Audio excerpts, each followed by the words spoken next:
So what would I change about track and field? Here are 4 things. First, on the supply side, end punitive running. It happens in almost every sport. You talk back to a coach, you're running after practice. You commit a dumb penalty, you're running before the next practice. You don't hustle, we're all taking a break to watch you run during practice, and here is the problem. That old school tough love football coach is poisoning the relationship between good athletes and running. They don't see it as a sport and as a fundamental skill that all athletes should master. Now it's worse than a chore. It's penance. It's a coach's payback. When track season comes around, who is signing up for a whole season of dues paying? Only a masochist. Only the kind of kid that wears a t-shirt that says, "My sport is your sport's punishment." Those don't help either. Track nerds, cut it out. Stop giving people excuses to skip your sport and start giving them reasons to sign up. Number 2, I would also ease up on those track and field is awesome commercials we saw during US trials.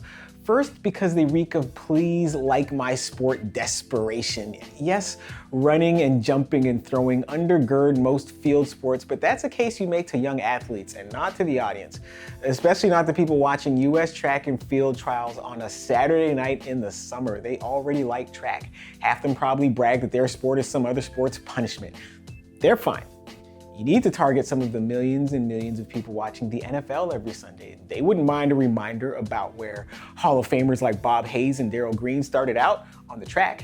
And they definitely need something to look at between football seasons, but please stop telling people your sport is worth watching and start showing them. Number 3, tap into the sport's crossover appeal. And yes, track and field has some. It'll take some experimenting. Maybe it's another compromised distance match race between stars from different disciplines. Sidney McLaughlin versus Athing Mo at 500 meters.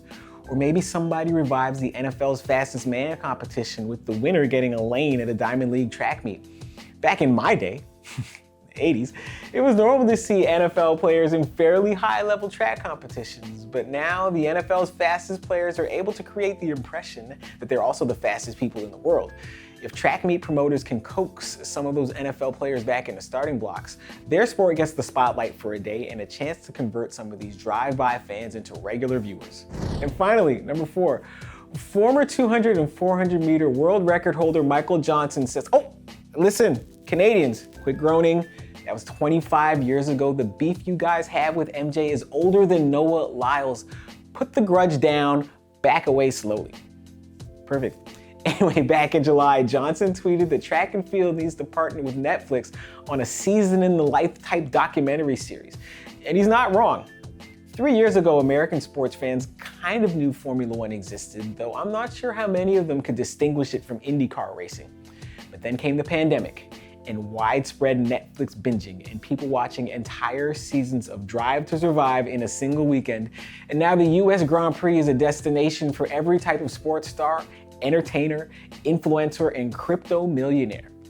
Now, you can't jam a track and field season into Drive to Survive's exact format. A lot of characters and plot lines to sift through. Injuries and sponsor obligations can complicate schedules, but Formula One showed what's possible when a niche North American sport finds a mainstream platform.